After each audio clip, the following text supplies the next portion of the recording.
Baik, Assalamualaikum warahmatullahi wabarakatuh. Waalaikumsalam warahmatullahi wabarakatuh. Selamat pagi dan salam sejahtera untuk kita semua. Bagaimana kabarnya Bapak dan Ibu? Alhamdulillah. Baik, yang terhormat kepada Kepala Sekolah SD Negeri 1 Palaan, Ibu Sriwati SPD, kepada Bapak dan Ibu guru beserta staf SD Negeri 1 Palaan dan juga seluruh tamu undangan yang berbahagia. Alhamdulillahirabbil alamin wa bihi nasta'inu ala umuri dunya waddin. Asyhadu an la ilaha illallah wa asyhadu anna Muhammadan abduhu wa rasuluh. Amma ba'du. Yang pertama-tama, marilah kita panjatkan puja kepada Yang Maha Kuasa, puji kepada Yang Maha Suci, dan syukur kepada Yang Maha Ghafur, karena dengan limpahan rahmat yang luar biasa, hari ini pada hari Rabu 8 Februari 2023 kita dapat berkumpul di sini untuk sharing ilmu dan bersilaturahmi dalam acara diseminasi membangun budaya positif di sekolah. Alhamdulillah, semoga kehadiran kita pada hari ini dicatat oleh Allah sebagai amalan sholihan makbulan. Amin amin ya rabbal alamin. Kedua kalinya sholawat beserta salam semoga tetap tercurah limpahkan kepada junjungan kita Nabi besar Muhammad sallallahu alaihi wasallam. Semoga kita termasuk umat beliau yang mendapatkan syafaat di akhirat kelak. Amin ya rabbal alamin. Baiklah Bapak dan Ibu, di sini saya sebagai pembawa acara akan membacakan susunan acara pada hari ini. Acara yang pertama nanti akan pembukaan, kemudian acara yang kedua adalah sambutan dari Kepala Sekolah SD Negeri 1 Palaan. Kemudian acara yang ketiga adalah acara inti, yaitu diseminasi membangun budaya positif di sekolah. Ya, nanti akan disampaikan oleh calon guru penggerak yang ada di SD Negeri 1 Palaan, yaitu Bapak Azam Arifin SPDI MPD, kemudian Ibu Rina Wijayanti SPD, dan Ibu Masrurotul Ulfa SPDI. Bapak dan Ibu tetap semangat ya. Iya, meskipun siang-siang kita di sini bersilaturahmi dan sharing ilmu bersama, belajar bersama. Alhamdulillah di sekolah kita ada 3 calon guru penggerak dan ini memang merupakan tugas aksi nyata untuk yang harus dilakukan begitu. Baik, untuk mengawali hari ini marilah kita buka acara ini dengan surah Al-Fatihah. Ala hadiniyah wa ala kulli niyatin sholihah. Al-Fatihah.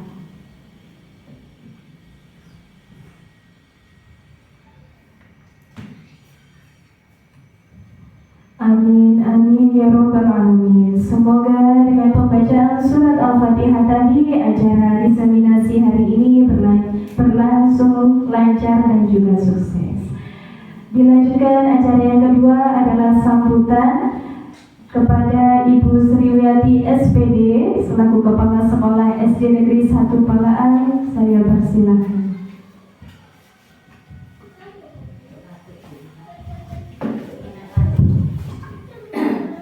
Terima kasih. Assalamualaikum warahmatullahi wabarakatuh. Yang kami hormati Bapak Ibu guru SD Palaan, yang kami hormati para tamu undangan. Pertama-tama marilah kita panjatkan puji syukur yang mana di pagi yang cerah ini kita masih diberi kesehatan, kenikmatan sehingga kita dapat berkumpul di ruangan ini dalam keadaan sehat walafiat. Amin. Di sini saya perlu sebagai penanggung jawab SD Palaan 1, saya ucapkan terima kasih kepada Bapak Ibu guru penggerak yang program hari ini yaitu bisa dilaksanakan yang berjudul diseminasi membangun budaya positif di sekolah kita ini yang kita cintai ini. Semoga dengan adanya guru-guru penggerak ini di SD Palaan lebih maju, okay? Anak-anaknya lebih bisa melaksanakan apa yang diprogramkan pemerintah melalui guru program atau guru-guru penggerak kita ini. Saya selaku penanggung jawab SD Palaan 1 tetap mendukung pelaksanaan hari ini dan seterusnya. Apabila ada event-event seperti ini, SD kita dan Bapak Ibu Guru selalu mendukung. Karena apa? Dengan kegiatan ini Bapak Ibu Guru bisa menambah ilmu, bisa lebih memajukan untuk dalam proses belajar mengajar melalui yaitu program pemerintah yang dilaksanakan melalui guru penggerak. Alhamdulillah di lembaga SD Palaan ini sudah ada 3 guru penggerak ya para undangan. Kemudian nanti juga semoga menyusul Bu Ari, ini masih tahap penilaian ya. Semoga juga bisa mengikuti jejak teman-teman yang lain yang belum juga saya doakan syukur bagi kuwabe jadi guru penggerak. Amin ya. Karena apa? Dengan program guru penggerak ini milenial guru-guru yang muda-muda lebih kompeten gitu, bisa membangun sekolah dengan program-program yang ada di pemerintah melalui penjenengan semua. Maka dari itu di pagi ini saya ucapkan terima kasih atas acara yang diadakan pada hari ini. Semoga berjalan dengan lancar ya. Kemudian kita bisa menerima yang lain dengan baik. Maka dari itu saya kira itu yang dapat saya sampaikan. Maka dari itu seminar hari ini di SD Palaan 1 tepatnya tanggal 8 ya, tanggal 8 Februari dinyatakan dibuka. Kita akhiri. Wassalamualaikum warahmatullahi wabarakatuh.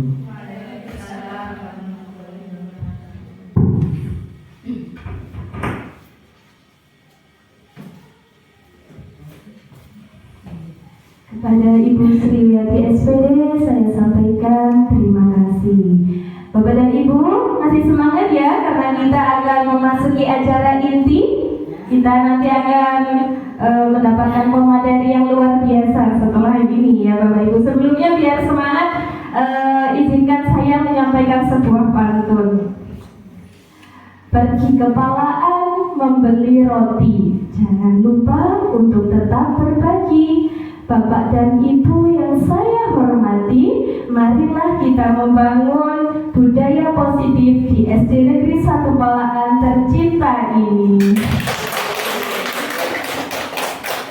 Baik, agar tetap semangat, SD Negeri 1 Palaan, satu hati, satu tujuan, bersama kita menang. Baiklah Bapak dan Ibu, kita sambut pemateri yang pertama, yaitu Bapak Azam Arifin SPDI MPD. Kepada beliau kami persilahkan.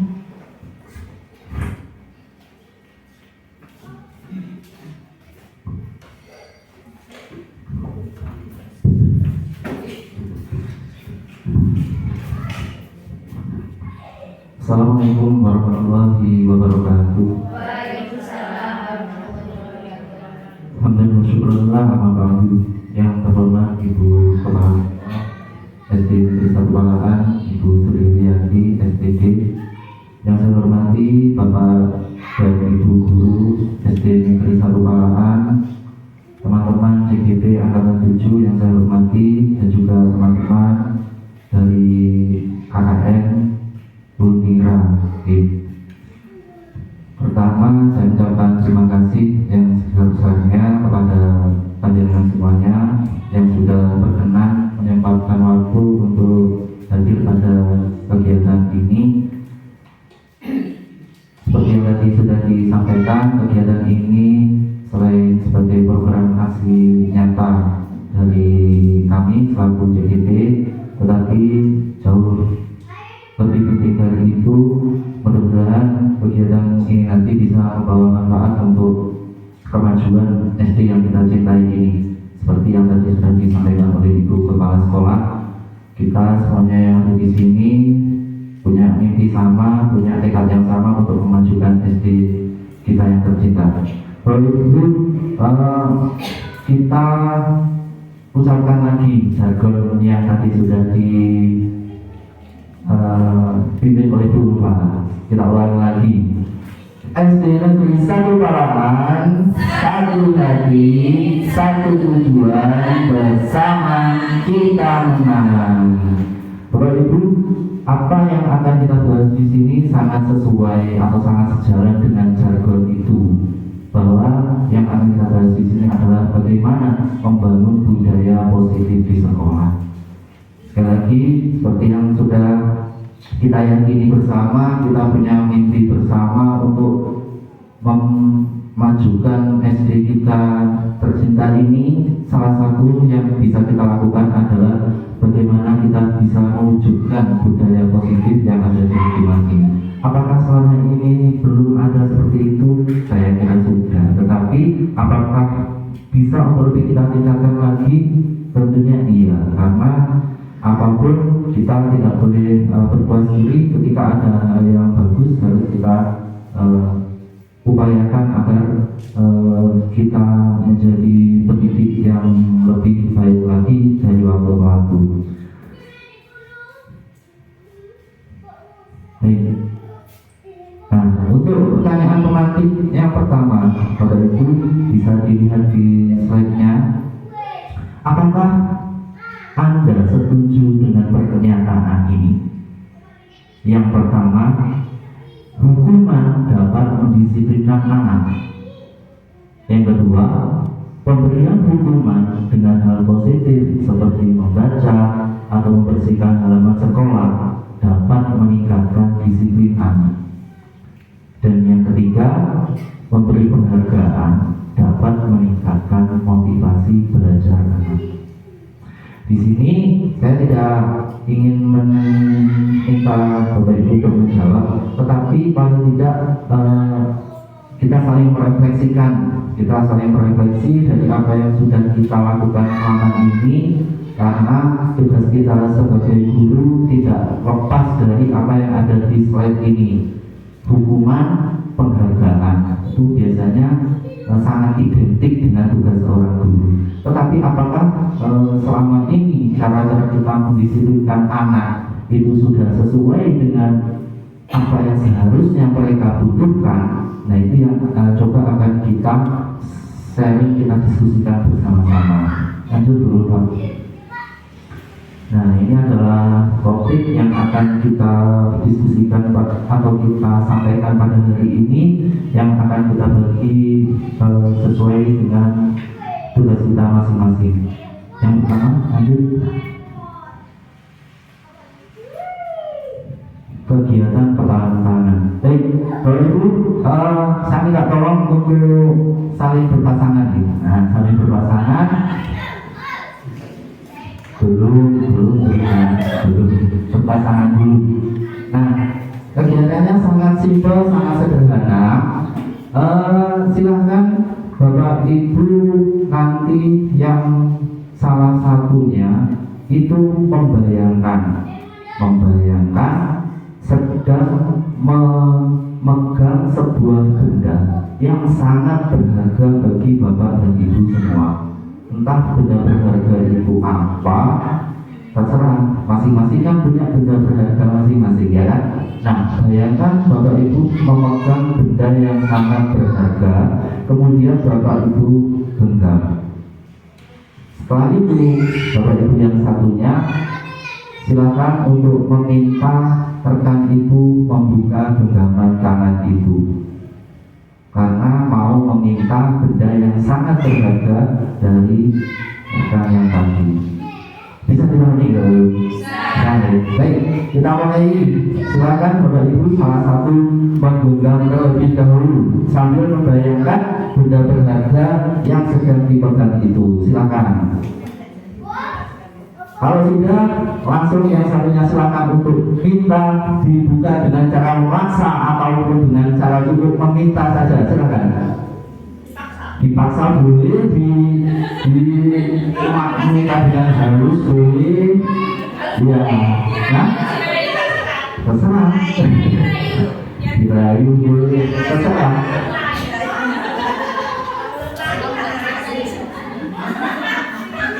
Ada yang mau membuka dan ada yang tidak mau membuka. Bu Suti tadi mau dibuka loh ya. Kalau kemungkinan saya lihat saya tidak tahu apa sih benar-benar saya boleh untuk diminta orang lain. Apa bu? Iya. Kalau kita kaitkan dengan kedisiplinan Bapak Ibu, bahwa motivasi untuk melakukan sesuatu hal atau tidak melakukan sesuatu hal itu kira-kira ada pada diri kita atau pada orang lain? Ada pada diri kita. Ketika kita melakukan sesuatu hal itu sebenarnya adalah pilihan kita. Ataupun kita tidak ingin melakukan sesuatu hal itu pun juga keinginan kita. Kalau kita kaitkan dengan konteks anak, ketika kita meyakini bahwa anak itu adalah sosok manusia yang punya akal budi dan akal pikiran sendiri, mereka itu bukan orang dewasa dalam ukuran yang kecil. Mereka itu punya akal pikiran sendiri. Nah, apakah dengan cara-cara yang mungkin sudah selama ini kita lakukan itu sebenarnya tepat? Mungkin dengan cara memaksa, mungkin dengan cara menyindir dan lain sebagainya. Padahal sebenarnya sekali lagi motivasi untuk mengiyakan atau menolak itu ada pada diri manusia itu sendiri. Dalam hal ini ada pada diri anak sendiri. Nah, posisi kita sebagai guru apakah sebagai orang yang menuntun atau sebagai fasilitator atau sebagai pemaksa? Nah, ini yang akan coba kita refleksikan bersama. Lanjut dulu Bapak. Nah, Bapak Ibu, ada sebuah paradigma tentang bagaimana cara kita melihat seorang anak dalam kaitannya posisi kita sebagai seorang guru. Ini dikemukakan oleh seorang tokoh yang bernama Glaser, Glaser lupa ya, Glaser, kurang lebih seperti itu. Nah, saya tak lupa, William Glaser. Dia mengemukakan sebuah teori yang namanya teori kontrol atau kontrol teori yang kemudian berkembang menjadi choice theory atau teori pilihan. Dia mengemukakan sebuah ilusi kontrol. Ilusi itu artinya kan ini ya, ilusi itu kita anggap sebagai sebuah kebenaran, tetapi sebenarnya itu tidak tepat. Nah, itu ilusi. Ya, ilusi bayangan, misalkan bayangan itu ilusi. Kita kalau menganggap bayangan itu sebagai wujud benda sebenarnya itu kan salah, padahal itu cuma bayangan. Jadi ilusi itu kita selama ini menganggap sudah benar, tetapi sebenarnya itu tidak tepat. Yang pertama adalah ilusi guru bisa mengontrol murid. Terus selama ini tentu banyak yang masih hal seperti itu, bahwa guru itu bisa mengontrol murid. Kemudian yang kedua, ilusi bahwa kritik dan membuat orang merasa bersalah itu dapat menguatkan karakter. Kemudian yang ketiga, ilusi bahwa semua penguatan positif itu efektif dan bermanfaat. Dan yang keempat adalah ilusi bahwa orang dewasa itu memiliki hak untuk memaksa. Lanjut dulu. Nah, teori yang dikemukakan oleh William Glaser tadi, namanya teori kontrol, itu adalah kebalikan dari paradigma stimulus respon. Ini yang sering lebih jamak atau lebih umum digunakan di dunia pendidikan. Yang pertama, kita mencoba mengubah orang agar berpandangan sama dengan kita. Ketika kita melihat seorang anak dengan karakter yang beragam, kita melihat mereka semua itu harus sama dengan apa yang kita inginkan. Kalau dari paradigma teori kontrol, kita berusaha memahami pandangan orang lain tentang dunia, bahwa setiap anak itu melihat kita sebagai seorang guru itu berbeda-beda karena memiliki karakter yang berbeda-beda. Kemudian yang kedua, perilaku dulu dilihat sebagai suatu kesalahan. Teori kontrol tidak meyakini demikian, tetapi semua perilaku memiliki tujuan. Kemudian yang ketiga, orang lain bisa mengontrol saya. Sedangkan teori kontrol mengatakan bahwa hanya Anda yang bisa mengontrol diri saya sendiri. Kemudian yang keempat, saya bisa mengontrol orang lain. Sedangkan teori kontrol mengatakan Anda tidak bisa mengontrol orang lain. Berikutnya, pemaksaan Anda ketika kita membujuk itu gagal. Teori kontrol tidak demikian. Ketika bujukan kita itu gagal, maka yang kita lakukan perlu adalah kolaborasi atau konsensus, saling bersama-sama memperbaiki apa yang kesalahan yang sudah dilakukan. Dan yang terakhir adalah paradigma yang umum digunakan itu paradigma menang dan kalah. Ketika kita ingin mungkin mendisiplinkan siswa, kita ingin merasa menang, dan kalau itu yang lebih jamak digunakan. Sedangkan teori kontrol mengatakan kita harus berpikir menang dan menang. Kita menang, anak-anak juga menang. Lanjut dulu Pak. Nah, ini adalah disiplin positif sesuai dengan teori yang dikemukakan oleh William Glasser, Dr. William Glasser.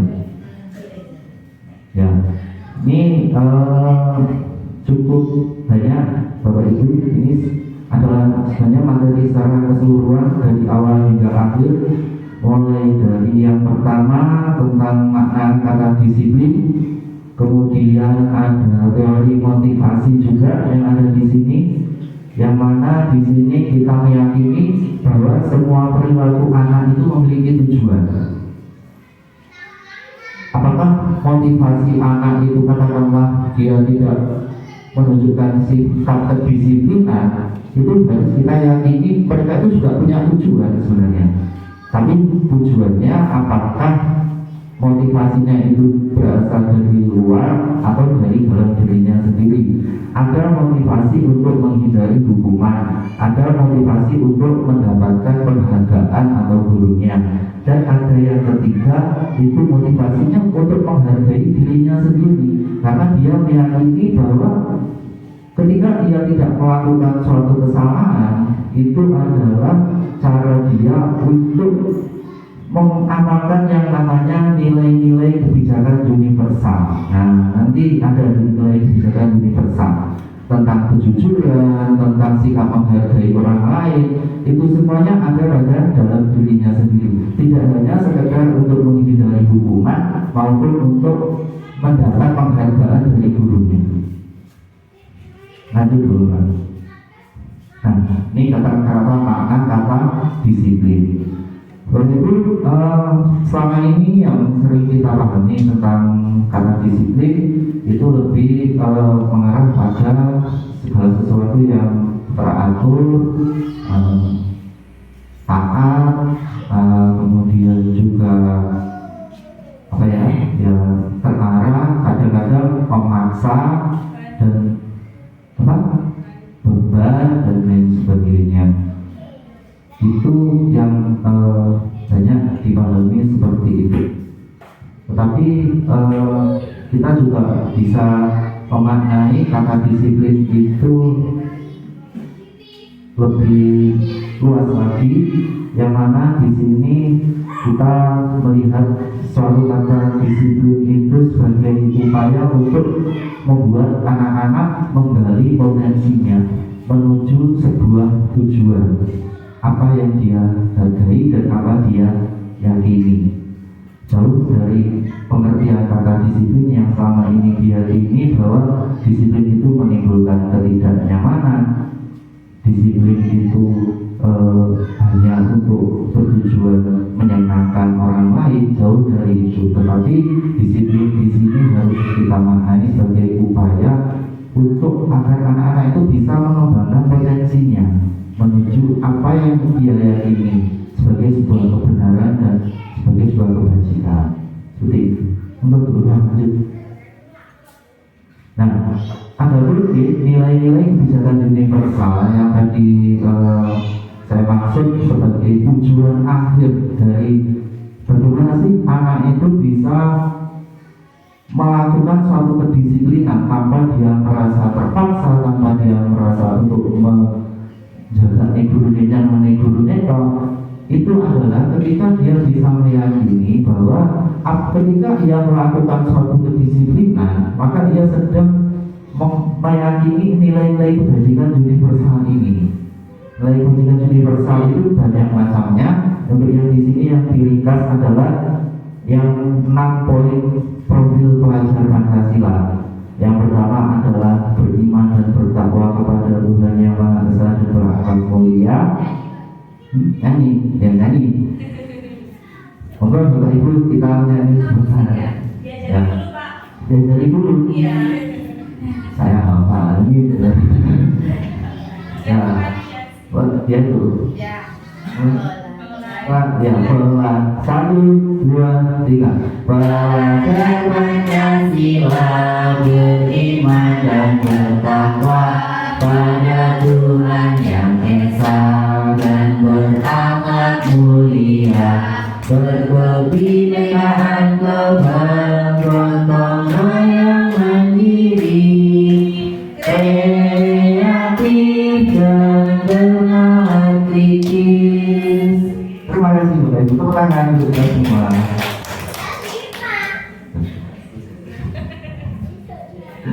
Ya, jadi contoh misalkan ketika kita ambil contoh salah satu misalkan bergotong royong. Nah, ketika kita mendapati salah satu anak yang tidak mau untuk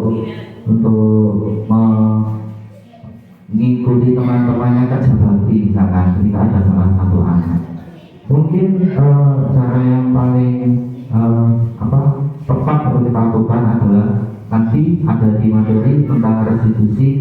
Itu kita kembalikan lagi bagaimana anak itu meyakini sebuah nilai-nilai ini. Jadi ketika dia melakukan hal itu, kita tanyakan apakah dia sudah mengamalkan nilai-nilai yang sudah diyakini ini. Karena di awal biasanya kita sudah membentuk yang namanya peraturan kelas atau kesepakatan kelas atau keyakinan kelas. Kalau saat ini keyakinan kelas.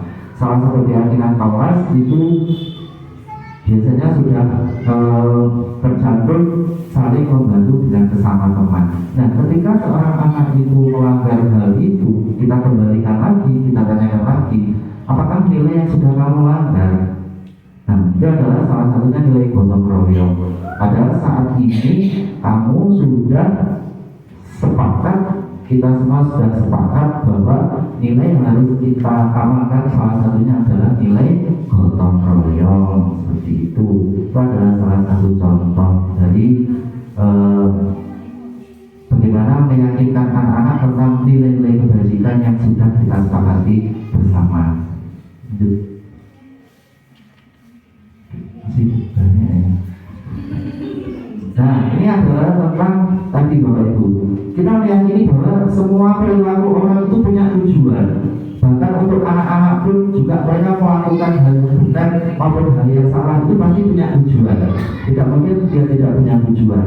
Nah, tujuan itu kembali kepada motivasi yang dia miliki ketika melakukan suatu perbuatan. Nah, Ada 3 macam motivasi yang mendasari baik manusia dewasa maupun anak-anak ketika melakukan suatu hal. Yang pertama itu untuk menghindari ketidaknyamanan atau hukuman. Kemudian yang kedua, untuk mendapatkan imbalan dari orang lain.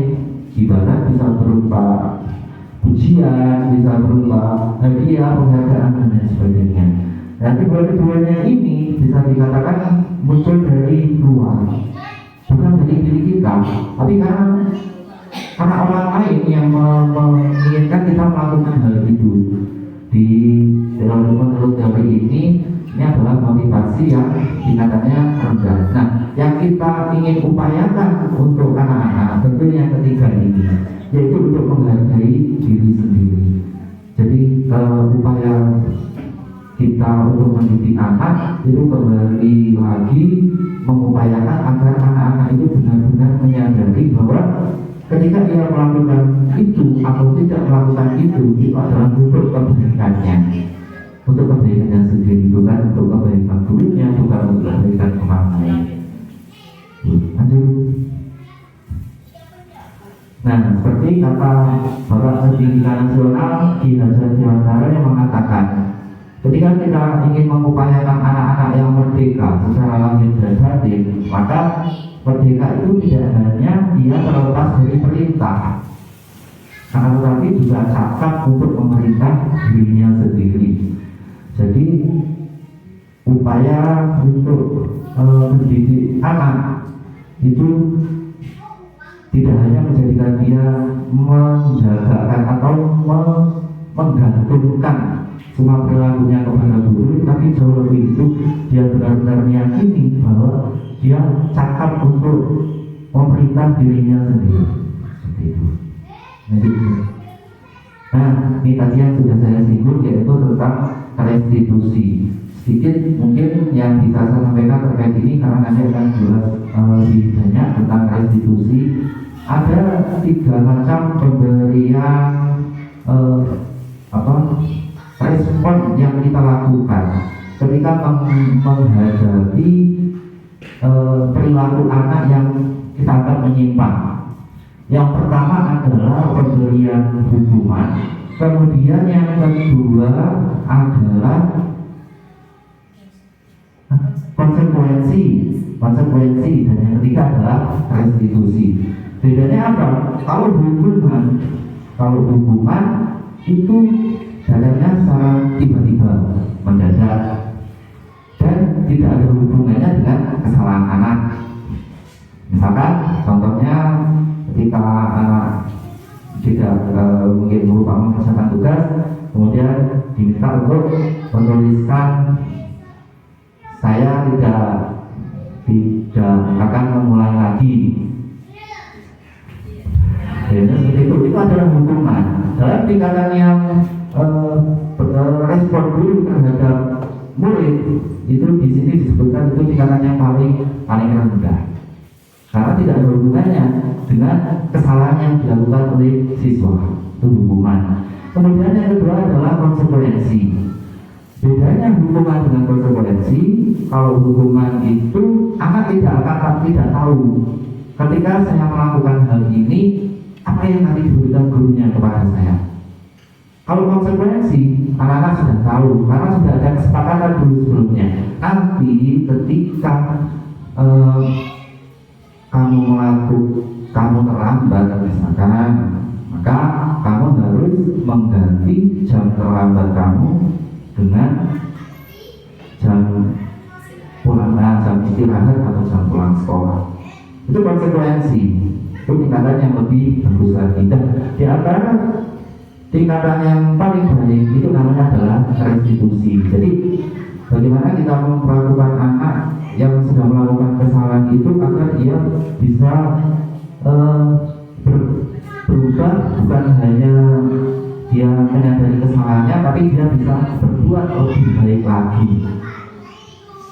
Di sini diistilahkan sehingga mereka bisa kembali pada kelompok mereka dengan karakter yang lebih kuat. Kembali kemana? Kembali ke kelompok anak-anak yang sudah menerapkan disiplin dengan baik.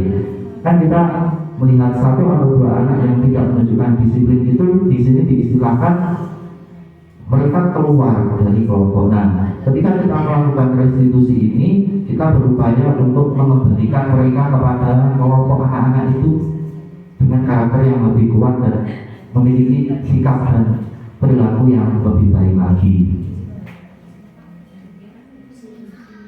Nah, ini tentang keyakinan kelas akan disampaikan oleh Bu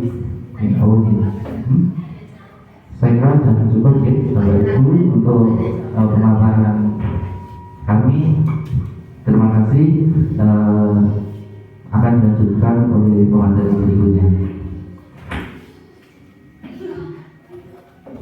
Baik, luar biasa sekali. Tepuk tangan dong untuk pemateri yang pertama, Bapak Azam Arifin. Ya, Bapak Ibu, bagaimana tadi luar biasa sekali ya ilmu yang sudah diperoleh dari Bapak Azam Arifin. Baik, tadi sudah disampaikan bahwa ini nanti materinya kan tadi ada 6 poin.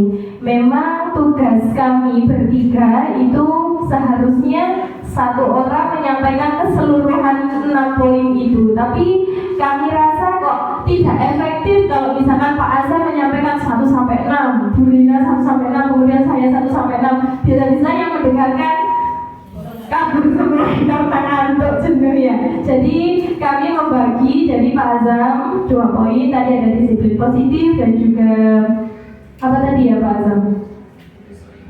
Iya, teori motivasi, teori kontrol itu tadi. Nah, setelah ini nanti akan disampaikan oleh pemateri yang kedua oleh Ibu Guru cantik kita, yaitu Ibu Rina Wijayanti SPD. Kepada beliau kami persilahkan.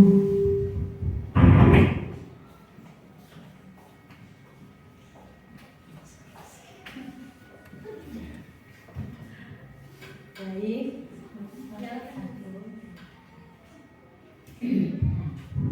Terima kasih Ibu Ulfa atas waktunya yang diberikan. Baik, assalamualaikum warahmatullahi wabarakatuh. Waalaikumsalam warahmatullahi wabarakatuh. Bagaimana kabarnya Bapak Ibu? Baik. Alhamdulillah. Masih semangat? Iya, walaupun siang-siang sedikit lapar tapi harus tetap semangat. Baik, di sini perkenalkan saya Ibu Rina Wijayanti dari SD Negeri 1 Palaan, yaitu calon guru penggerak angkatan ke-7. Semoga C-nya segera hilang biar jadi ya, biar semangat kita ice breaking dulu ya. Mau nyanyi? Mau? Ya. Jadi gini. Halo kawan, kita jumpa lagi. Senyum kiri, senyum kanan, kedikan mata, ding ding, gitu ya. Pertama senyum, kemudian tepuk, yang ketiga cubit, biar nggak ngantuk ya. Oke, kita mulai. Berdiri ya. Sambil berdiri boleh. Nah, biar nggak ngantuk ya Bu, Pak.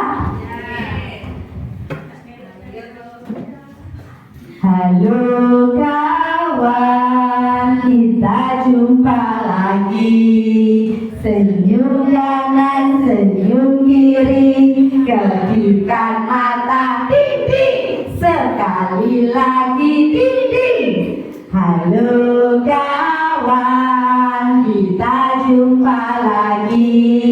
Tepuk kanan, tepuk kiri, kedikan mata, ding ding. Sekali lagi, ding ding. Nah, sekarang cubit ya, tapi jangan keras-keras. Ya, oke. Halo kawan, kita jumpa lagi. Cubit kanan, cubit kiri, sekali lagi, ding ding. Sekali lagi, ding ding.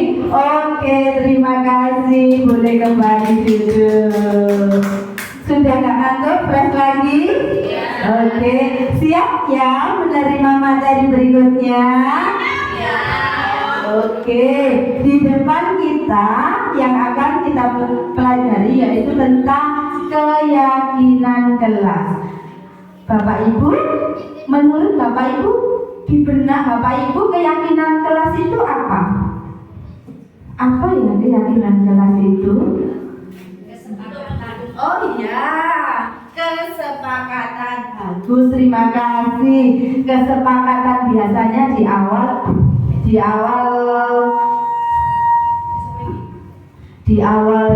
kita masuk sekolah biasanya ada kesepakatan kelas, atau kalau kita waktu kuliah ada kontrak kesepakatan kuliah seperti itu. Nah, di sini sebagai pertanyaan pemantik, mengapa kok harus keyakinan kelas? Kalau dulu kesepakatan kelas, kalau sekarang kok harus keyakinan kelas? Kok tidak peraturan kelas saja? Kok harus keyakinan? Nah, di sini sebagai ilustrasi, Bapak Ibu pernah tentunya naik kendaraan roda 2 atau naik motor. Kenapa pengendara motor itu harus mengenakan helm? Kenapa kok harus mengenakan helm? Menjaga keselamatan. Oh iya, terima kasih. Menjaga keselamatan supaya selamat. Ada apa lagi? Supaya Oh iya, biar tidak ditilang, biar tidak ditilang sama Pak Polisi. Nah, jawaban luar biasa, semuanya jawabannya betul. Oh iya, biar tidak panas. Ya, kan? Semua jawabannya bagus. Nah, seperti yang kita sudah kemarin waktu pandemi juga ada apa itu? 3M harus memakai masker juga. Kira-kira kenapa ya kok harus memakai masker? Biar tidak tertular. Apalagi? Biar sehat, biar hidup bersih. Iya, tentunya itu atas dasar diri kita sendiri untuk menjaga kesehatan dan juga keselamatan kita sendiri. Nah, di sini bedanya keyakinan kelas dengan peraturan di situ. Kalau kita ingin menjaga kesehatan untuk keselamatan kita, itu namanya keyakinan kita. Yang kita yakini, yang akan kita terapkan, yaitu motivasi intrinsik, motivasi dari dalam diri kita sendiri. Sedangkan tadi kalau nggak pakai helm mau ditilang Pak Polisi. Nah, itu menurut Bapak Ibu termasuk intrinsik apa motivasi dari luar? Iya, dari luar atau ekstrinsik. Seperti itu ya bedanya keyakinan. Oke. Nah, keyakinan kelas untuk mendukung keyakinan kelas itu dibuat antara lain untuk mendukung motivasi intrinsik kembali pada nilai-nilai atau keyakinan yang lebih menggerakkan seseorang dibandingkan mengikuti serangkaian peraturan. Oh iya, saya sadar ini untuk keselamatan saya harus menggunakan helm, bukan karena tadi takut sama Pak Polisi. Saya harus mengenakan masker, tidak ditangkap Pak Polisi lagi, tapi untuk menjaga kesehatan dirinya sendiri, seperti itu. Jadi lebih apa ya, karena dari dalam dirinya sendiri menyadari, lebih menghayati, seperti itu. Nah, di sini kalau dulu peraturan itu memang selalu ada. Peraturan itu secara tertulis. Dari peraturan kelas, kemudian kita ubah menjadi keyakinan kelas. Ya, keyakinan itu lebih konkret dari nilai-nilai tadi yang sudah disampaikan sebelumnya, nilai-nilai kebajikan. Kemudian akhirnya lingkungan positif akan tersebar karena semua meyakini dengan sikapnya sendiri. Nah, akhirnya yang terakhir, lingkaran yang paling besar itu budaya, menjadi sebuah budaya. Budaya positif itu akan tumbuh pada diri kita masing-masing. Nah, di sini pembentukan keyakinan kelas. Nah, di sini ini adalah foto contoh saya sudah membuat keyakinan kelas di kelas saya di kelas 1, di mana pembentukan itu yang pertama bersifat abstrak. Jadi misalnya dilarang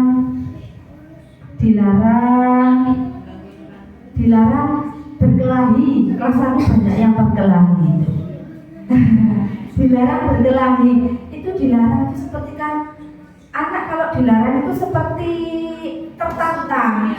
Jadi dia semakin ingin melakukannya. Jadi abstrak itu maksudnya lebih rinci. Jadi seperti apa kalau dilarang berkelahi? Berarti saling menghargai, saling menyayangi, seperti itu. Kemudian berupa pertanyaan universal. Ini tadi universal itu maksudnya yang nilai-nilai kebajikan, saling menghormati, tolong menolong, menghargai, jujur, seperti itu. Kemudian pernyataan, gunakan pernyataan yang positif. Jadi kata-kata dilarang, tidak boleh, jangan, itu kalau bisa dihindari.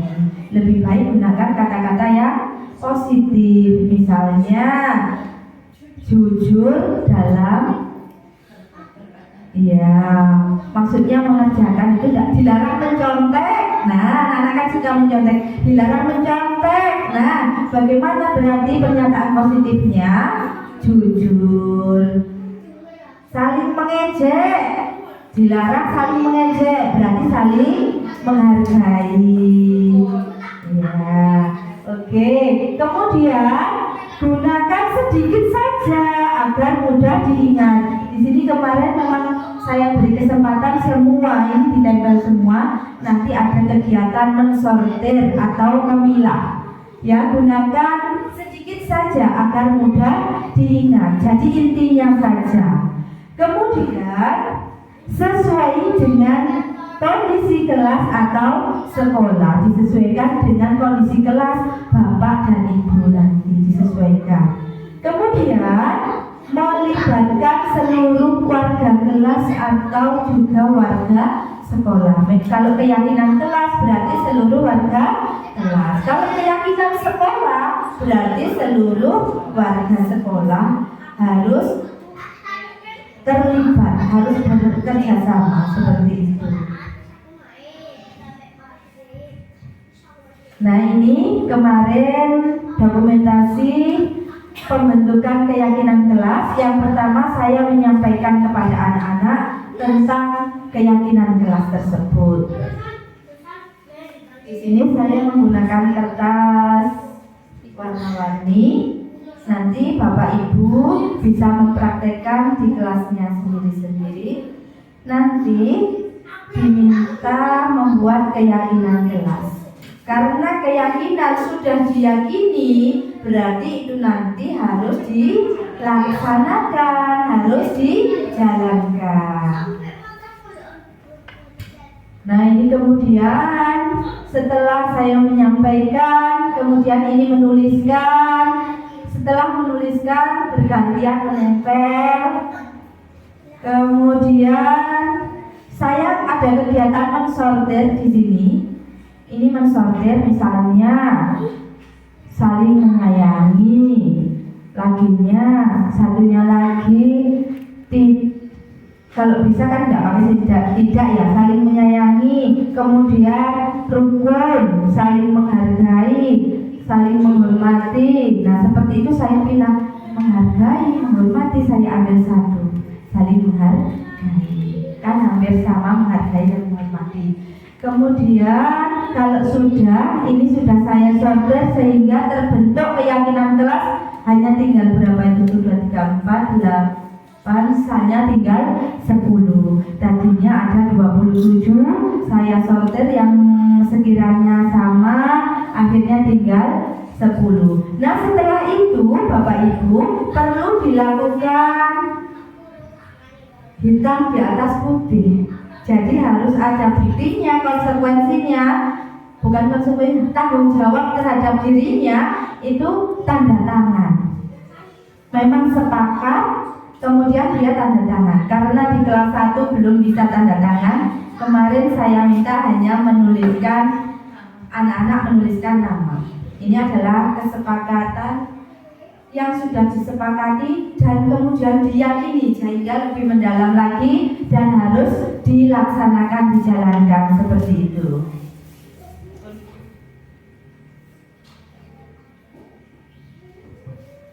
Nah, di sini ada contoh.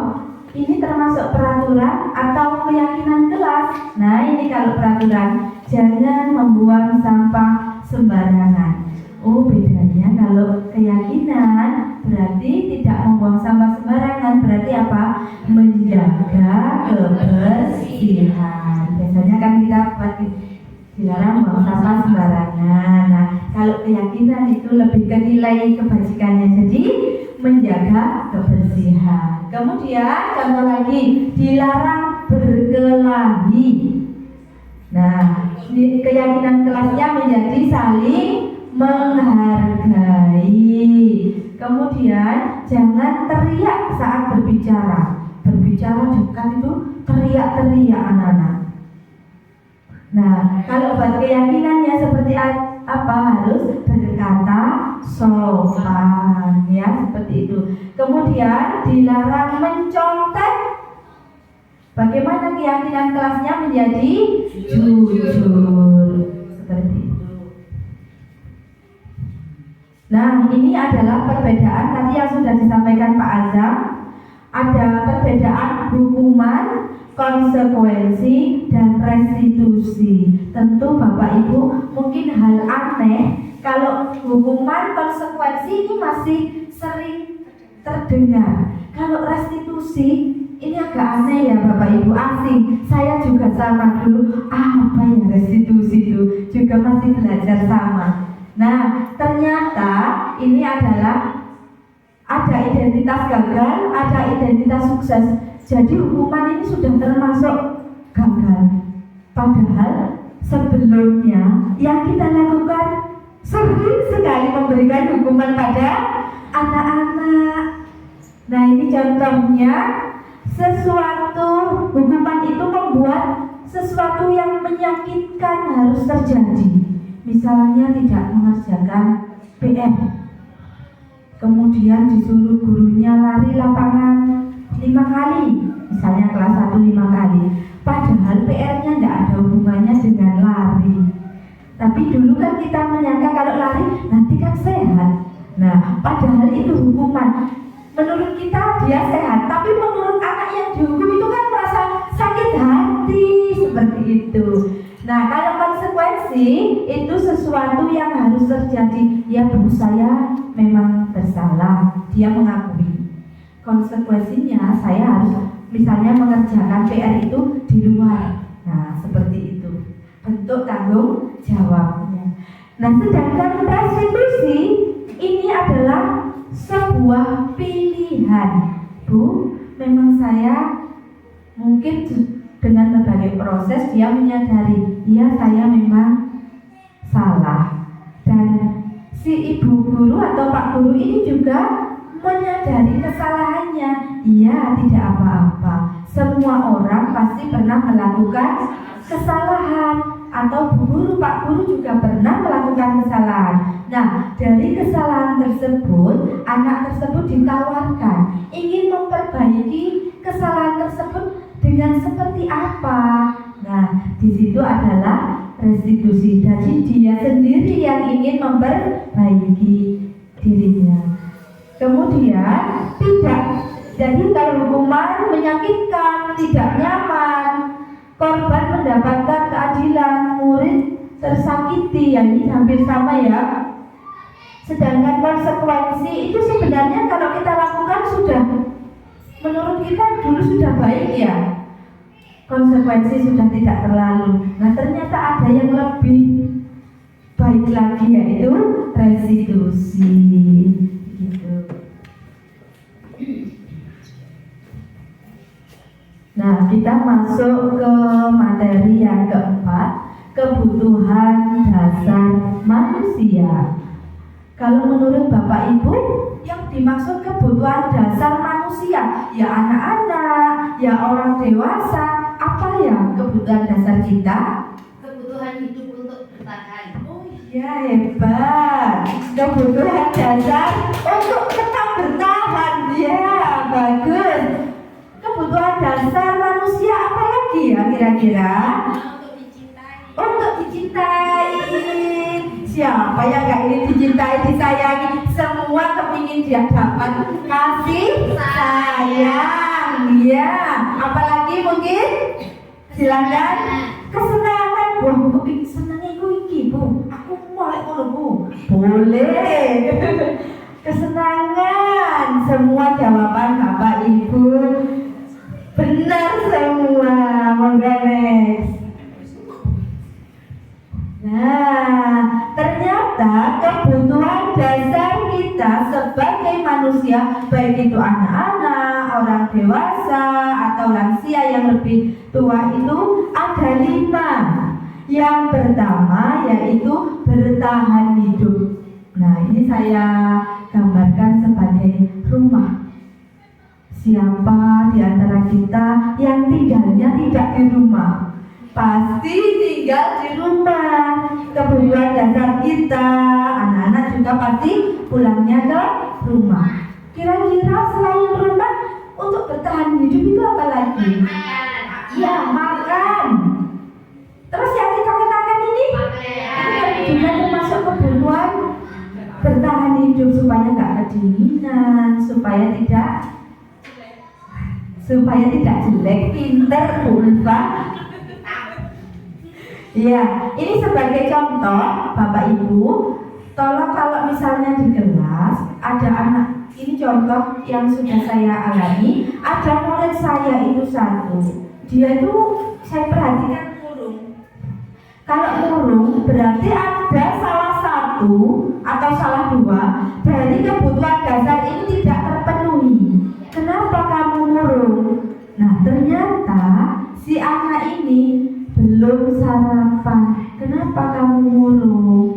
Perut saya sakit, Bu, belum sarapan. Loh, kenapa orang tuanya apa belum? Iya, Bu, belum masak.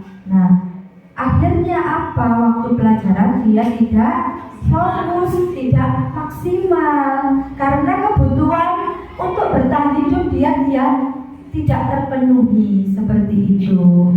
Jadi memang kita sebagai guru itu dituntut untuk benar-benar memahami, tidak langsung memvonis dia misalnya pekerjaannya sangat kurang, jadi jadi orang pinter. Tidak harus langsung memvonis. Jadi kita harus mencari tahu kenapa ya seperti ini. Dan kita sebagai guru juga harus bisa memberi solusi untuk penyelesaian masalah anak tersebut. Yang kedua yaitu yang disampaikan Bu Ulfa tadi benar, tentang kasih sayang dan rasa cinta. Ini berkaitan dengan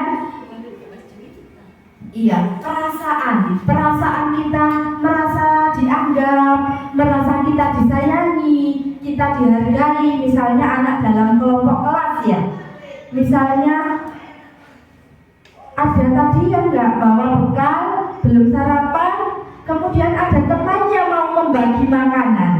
Sini, misalnya namanya Fauzi, sini Fauzi berbagi saya bagi makanan. Dia merasa bagaimana? Dia merasa senang, merasa disayangi, karena kebutuhan kasih sayang, kebutuhan untuk bertahan hidup tadi terpenuhi, dan juga kasih sayang dia juga terpenuhi. Oh, teman saya peduli, sayang sama saya. Itu kalau di sekolah. Barangkali kalau di rumah mungkin bersama orang tua, seperti itu. Kemudian yang ketiga kebutuhan dasarnya yaitu penguasaan. Ingin berkuasa, ini maksudnya apa ini? Ingin menguasai manusia itu ke sebagian besar ingin diakui, saya lo bisa. Kalau kelas 1, Bu, saya yang mimpin, Nah, seperti itu. Jadi gantian, makanya anak-anak itu selalu saya beri gantian memimpin berbaris atau memimpin berdoa. Kenapa? Supaya memang dia merasa, oh saya mampu, saya bisa. Tidak boleh guru itu wes le sama nggak sakit le, yang lain aja, seperti itu. Jadi kita harus memberi kesempatan biar dia bisa, dia diakui dia mampu. Kemudian yang keempat yaitu kebebasan. Di sini semua manusia ada kalanya ingin bebas, tidak terkekang, baik itu oleh aturan. Saya ingin melakukan apa yang saya sukai. Misalnya ada anak yang senang itu belajarnya sambil bersorak, sambil di sini tengkurap, dia mungkin dia merasa nyaman. Padahal ada yang lain temannya yang nyaman sambil duduk. Ada yang senang kalau belajar di rumah sambil dengarkan musik, malah bisa masuk misalnya belajar. Tapi ada anak yang harus hening sekali, seperti itu. Jadi ingin kebebasan itu sesuai dengan keinginannya. Atau itu kalau belajar. Kalau bermain, misalnya ada yang senang bermain sepak bola, yang satu senang bermain engklek. Nah, sing engklek gak iso bal-balan, sing bal-balan gak iso engklek. Nah, ini juga dulu saya boleh memilih main ini, silahkan. Kita harus memberi kesempatan, kebebasan sesuai dengan keinginan yang disukai oleh anak tersebut. Kemudian yang terakhir yaitu kebutuhan kesenangan. Ini hampir mirip dengan kebebasan, ya. Tadi sudah saya sampaikan kesenangan. Senangnya apa? Ya, misalnya Bu Nina senangnya masak. Nasi Bu Ririn senangnya bikin kue. Nah, ini Bu Ririn disuruh masak nggak bisa, masak nasi Bu Nina pinter. Nah, seperti itu Bu, saya bagian masak saja, saya masak ini bisa. Nasi Bu Ririn nggak bisa kalau masak, oke, Bu Ririn yang bagian bikin kue, seperti itu. Sudah, terima kasih ternyata. Ya, baik, itu saja yang dapat saya sampaikan. Mudah-mudahan bermanfaat. Dan saya mohon maaf apabila ada kata-kata yang kurang berkenan. Dan saya akhiri, wassalamualaikum warahmatullahi wabarakatuh. Waalaikumsalam warahmatullahi wabarakatuh. Baik, terima kasih disampaikan kepada Ibu Rina Wijayanti. Kita beri tepuk tangan untuk Ibu Rina, luar biasa sekali dan sangat energik ya. Jadi gak ngantuk, udah lihat orangnya cantik, kreatif, waduh, jadi semangat lagi. Baik Bapak dan Ibu, untuk materi selanjutnya ini disampaikan oleh saya sendiri. Jadi langsung saja nih. Saya buka. Assalamualaikum warahmatullahi wabarakatuh. Waalaikumsalam warahmatullahi wabarakatuh. Masih semangat? Masih. Iya, tidak perlu mukadimah ya Bapak Ibu karena sudah gabung di awal tadi. Nah, kali ini saya akan melanjutkan materi selanjutnya. Langsung next Bu Rina, tapi sebelum itu sudah kenal ya? Ini saya Mas Roratul Ulfa, guru pendidikan agama Islam di SD Negeri 1 Palaan, dan saya juga sama calon guru penggerak angkatan 7 Kabupaten Malang. Mohon doanya semoga pendidikan guru penggerak lancar dan kami diberi kesehatan dan juga kesehatan lahir batin tentunya untuk melanjutkan program guru penggerak sampai lulus nanti. Baik, lanjut. Nah, ini tadi adalah cakupan semua tentang budaya positif. Jadi guru ini harus memiliki kemampuan untuk mewujudkan budaya positif di lingkungan sekolah. Nah, caranya bagaimana? Tadi sudah dibahas oleh Pak Azam tentang disiplin positif dan nilai-nilai kebajikan universal. Sekarang coba saya mau cek tadi pas mendengarkan Pak Azam ngantor atau tidak. Kira-kira apa ya tadi makna disiplin positif itu apa ya? Apakah tadi masih ada yang mengingat disiplin positif itu apa kira-kira? Mungkin Bu Ririn. Pendekatan mendidik anak untuk melakukan kontrol diri. Kontrol diri. Tadi Pak Azam menjelaskan tentang teori kontrol ya. Teori kontrolnya tadi apa aja tadi Bapak Ibu? Apa aja tadi Pak Azam? Motivasi, teori motivasi tadi ya. Ada intrinsik, ada ekstrinsik. Iya, kira-kira yang paling berpengaruh yang mana tadi? Yang intrinsik, yang dari dalam diri sendiri. Kalau di luar mungkin anaknya patuh, tapi hanya patuh mungkin karena sekadar takut atau karena mungkin ini dapat pujian atau dapat reward. Jadi bukan membangun dirinya sendiri seperti itu.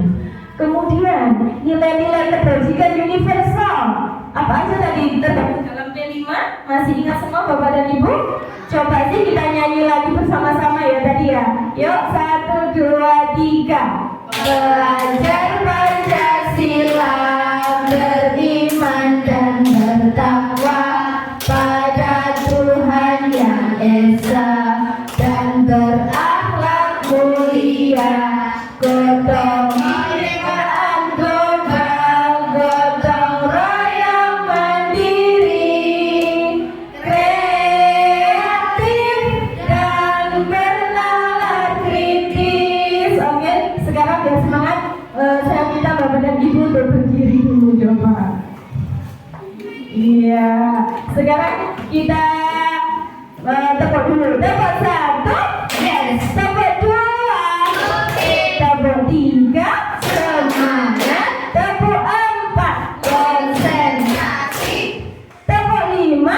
luar biasa. Masih ingat lagu satu jari kanan, satu jari kiri, digabung jadi satu, jadilah jembatan panjang. Dua jari kanan, dua jari kiri, digabung jadi satu, jadilah mengerti. Oh iya, kamera cekrek. Tiga jari kanan, Tiga jari kiri, digabung jadi satu, jadilah menara tinggi. Empat jari kanan, empat jari kiri, digabung jadi satu.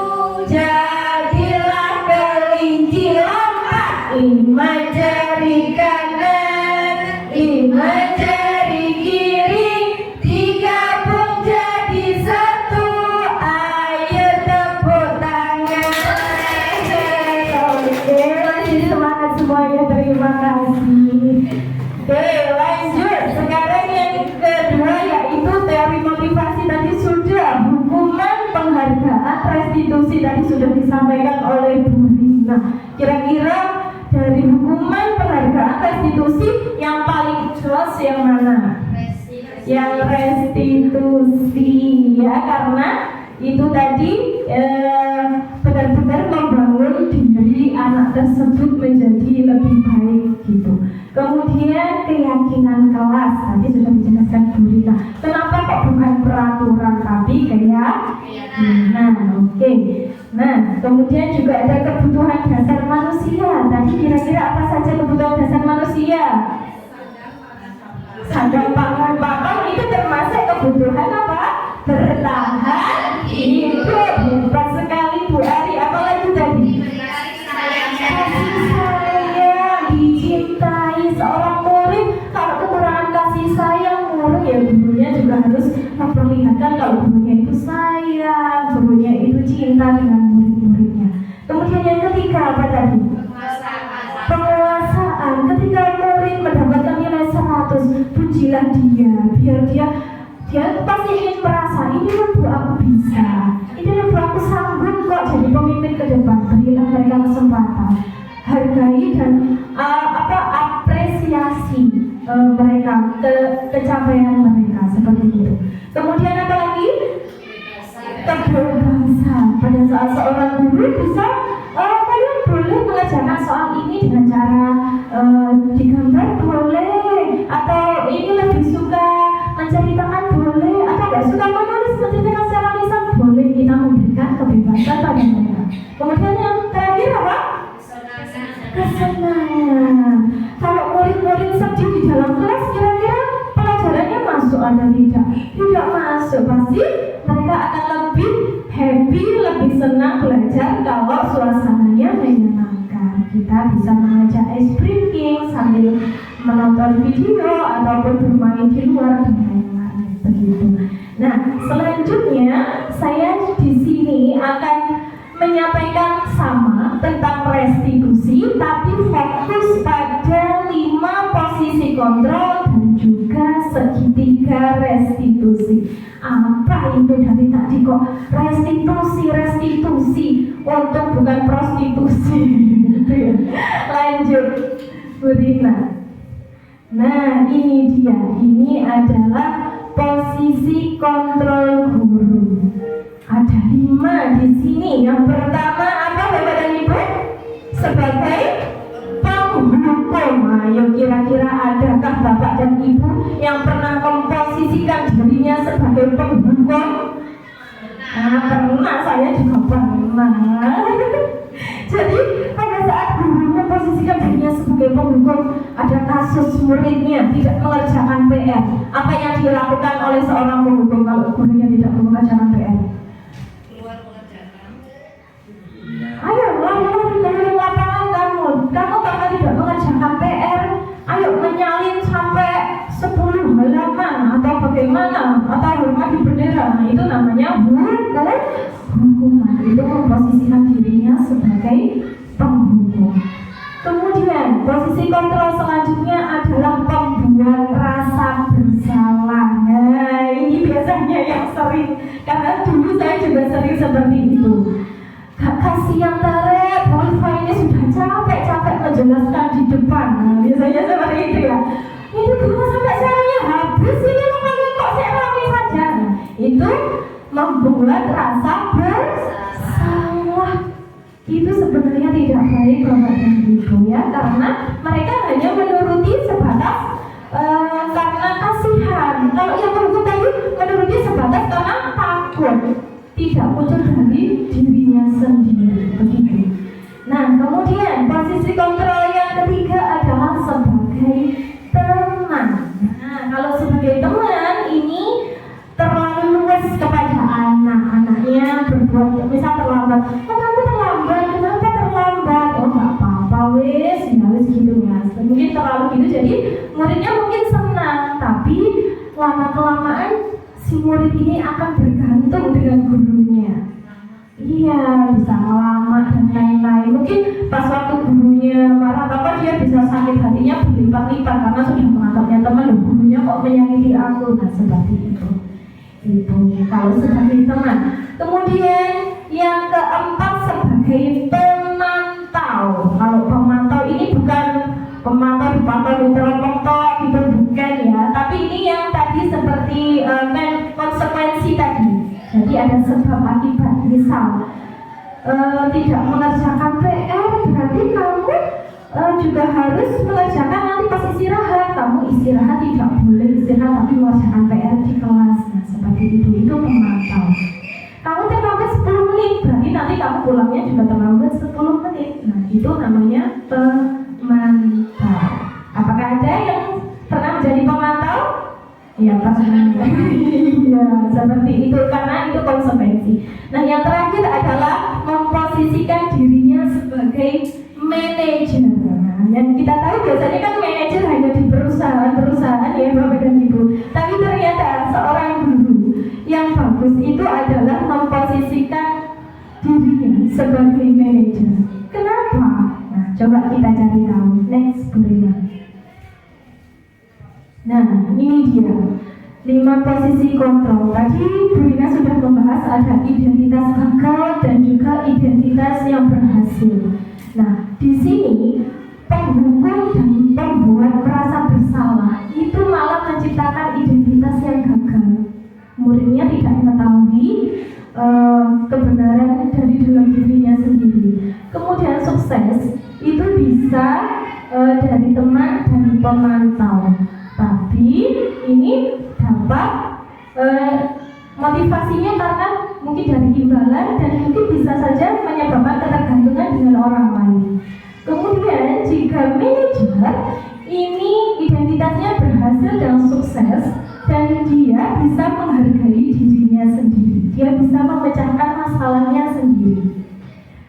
Mohon maaf ya Bapak dan Ibu karena tidak terlalu jelas, saya menjelaskan di sini ya.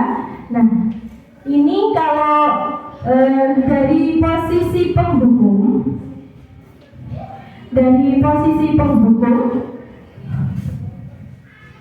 misal gurunya berbuat menghardi, bentak-bentak, nunjuk-nunjuk seperti itu pasti akan membuat takut si anak, membuat sakit hati juga.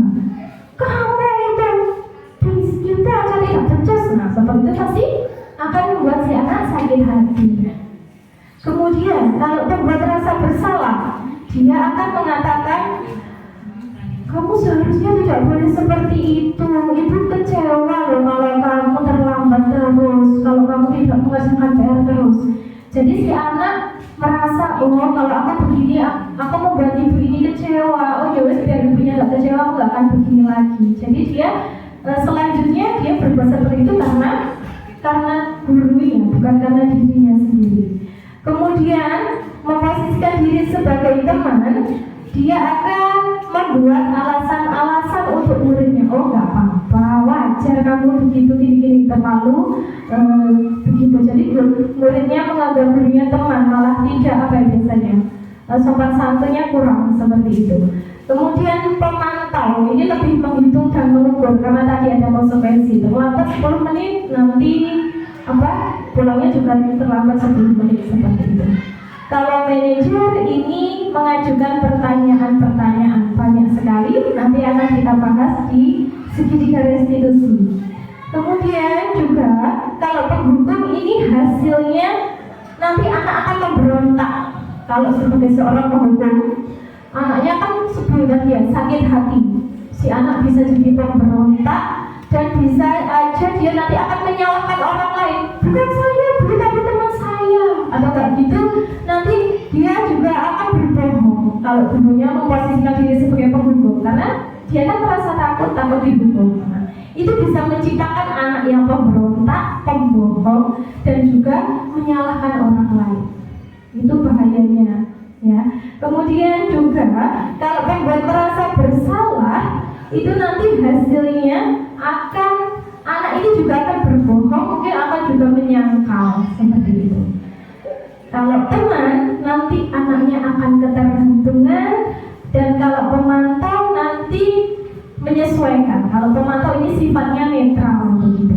Jadi menyesuaikan diri. Jadi kalau diawasi, kalau misal ada gurunya baru diam, kalau ada gurunya baru rame. Nah itu biasanya seperti itu. Kalau gurunya memposisikan diri jadi pemantau. Sedangkan manajer, nanti murid akan pribadinya terbentuk karena dirinya sendiri, bukan karena takut akan hukuman atau yang lain-lain, tapi karena dirinya sendiri begitu. Nah, lanjut Bunda. Nah, ini dia nanti ada hubungannya posisi guru sebagai seorang manajer itu nanti akan menerapkan segitiga restitusi. Apa itu segitiga restitusi? Pada saat kita seorang guru, ada seorang anak yang berbuat kesalahan. Nah, tugas kita memposisikan diri kita sebagai manajer dan melakukan langkah-langkah ini. Yang pertama adalah menstabilkan identitas. Maksudnya bagaimana? Nah, nanti pada saat menstabilkan identitas, kita bilang pada murid, oh gak apa-apa, setiap orang pasti pernah melakukan kesalahan. Kamu bukan satu-satunya kok yang pernah melakukan ini. Bu Ulfa dulu juga pernah pas sekolah terlambat dan lain-lain. Itu menstabilkan identitas. Kemudian yang kedua adalah validasi kebutuhan. Nah, Tadi kan sudah dibahas ya, tadi 5 kebutuhan dasar manusia. Pada saat murid kita melakukan kesalahan, pasti ada 1 atau 2 kebutuhan dia yang tidak terpenuhi. Nah, langkah segitiga yang kedua ini menanyakan kebutuhan dia. Kamu pasti punya alasan, kenapa sih kamu kok terlambat? Kenapa sih kamu kok tidak mengerjakan PR? Pasti kamu punya alasan. Kenapa? Kita dengarkan murid itu bercerita, biarkan mereka bercerita apapun itu, ya. Kemudian di tahap validasi kebutuhan ini kita juga bertanya, adakah cara yang lebih efektif untuk mendapatkan apa yang kamu butuhkan? Ada nggak cara lain? Misal kalau kamu memang terlambatnya karena bangun kesiangan, mungkin ada cara yang lebih efektif tidak agar kamu tidak terlambat. Jadi kita tidak langsung mengasih anak instan, berarti kamu tidurnya jangan malam-malam, jangan main game malam-malam. Jangan dari kita, biarkan dia yang mencari solusi sendiri. Kira-kira ada nggak ya cara yang lebih efektif biar kamu tidak terlambat? Biarkan murid berpikir, iya Bu, biar saya tidurnya biar tidak malam-malam saja Bu, jam 9 sudah tidur. Jadi dia menemukan solusi sendiri. Itu di langkah validasi kebutuhan. Kemudian langkah yang ketiga adalah menanyakan keyakinan. Nah, tadi kan sudah dibahas Bu Lina tentang keyakinan kelas. Jadi di kelas kita punya keyakinan kelas, misal tentang jujur, menghargai orang lain, disiplin, rukun, dan lain-lain. Nah, di sini langkah yang ketiga adalah kita menanyakan nilai-nilai apa sih yang kita sepakati. Menurut kamu terlambat sekolah itu tadi sesuai tidak dengan nilai-nilai yang kamu yakini? Tidak sesuai Bu. Kalau nilai yang kamu yakini apa? Sesuai keyakinan kelas kita kemarin, disiplin Bu. Nah, sedangkan terlambat sesuai tidak dengan nilai keyakinan? Tidak Bu. Seperti itu. Jadi langkah yang ketiga adalah menanyakan keyakinan. Kira-kira sesuai tidak dengan apa yang dia lakukan? Kira-kira kalau kamu rame di kelas itu sesuai tidak dengan keyakinan kelas kamu? Tidak Bu. Apa keyakinan kelas yang berhubungan dengan itu? Kita harus ini Bu, sopan, tidak boleh teriak-teriak. Oh iya, berarti dia menemukan sendiri kesalahannya di mana. Kemudian langkah yang terakhir, kamu ingin menjadi orang yang seperti apa? Nah, kedepannya setelah ini, apakah kamu tetap ingin menjadi anak yang terlambat terus, atau kamu ingin jadi anak yang disiplin? Ingin jadi anak yang disiplin Bu, pastinya anak akan menjawab seperti itu. Jadi seorang manajer ketika seorang murid melakukan kesalahan, dia akan menerapkan langkah-langkah segitiga restitusi. Lanjut. Nah, ini dia. Langkah yang pertama, menstabilkan identitas. Menstabilkan identitas itu apa sih? Untuk membuat anak yang merasa gagal karena berbuat salah menjadi positif terhadap dirinya. Dia terlambat sekolah, pasti dia merasa aduh aku mati seperti itu, dia merasa gagal. Nah, pada saat seorang guru sudah langsung ini, pasti dia akan merasa gagal kan atau tambah down. Tapi saat seorang manajer menerapkan segitiga restitusi, dia akan membuat anak ini positif dulu. Jadi tidak membuat anak ini merasa gagal. Seperti ini, berbuat salah itu manusiawi kok, kita pasti bisa kok menyelesaikan masalah ini. Begitu dan seterusnya. Lanjut. Nah, ini validasi kebutuhan tadi. Membangun siswa mengenali basic need atau kebutuhan dasar yang ingin dipenuhinya ketika melakukan kesalahan itu. Pada dasarnya, setiap tindakan manusia tujuannya adalah memenuhi kebutuhan dasar. Apakah itu power atau kekuasaan, freedom, kebebasan, love, kasih sayang, fun, kesenangan, ataupun survival, yaitu bertahan hidup. Kadang-kadang kita sebagai manusia tidak sadar ya kebutuhan kita yang kurang apa. Begitu juga anak-anak. Kita coba kenali mereka. Kebutuhan apa sih kira-kira yang masih belum terpenuhi dari anak tersebut. Itulah tugas kita sebagai pendidik untuk mencari tahu kebutuhan yang dibutuhkan oleh murid. Lanjut. ini yang terakhir tadi menanyakan keyakinan. Anak melihat kesalahannya dihubungkan dengan norma sosial dan nilai-nilai yang mendasari masalah dan mendasari manusia berinteraksi dengan orang lain. Ini tadi ya, dihubungkan dengan keyakinan yang diyakini. Apakah kamu jika kamu misal berkata misah biasanya, apa itu sesuai dengan keyakinan hati kamu? Tidak, Bu. Harusnya bagaimana? Berkata yang sopan, Bu, lemah lembut, seperti itu. Dihubungkan dengan norma-norma sosial. Nah, ini dia. Dengan penerapan segitiga restitusi, ini nanti akan menghasilkan murid yang mandiri dan bertanggung jawab. Mandiri karena apa? Karena dia bisa mencari solusinya sendiri, dan dia juga bertanggung jawab. Karena dia melakukan kesalahan, kemudian dia tidak takut dihukum, bukan karena besoknya dia berubah lebih baik, bukan karena takut dihukum atau pengen mendapat reward, tapi karena memang dirinya ingin menjadi orang yang bertanggung jawab, seperti itu. Mungkin ada dulu ya Bapak Ibu.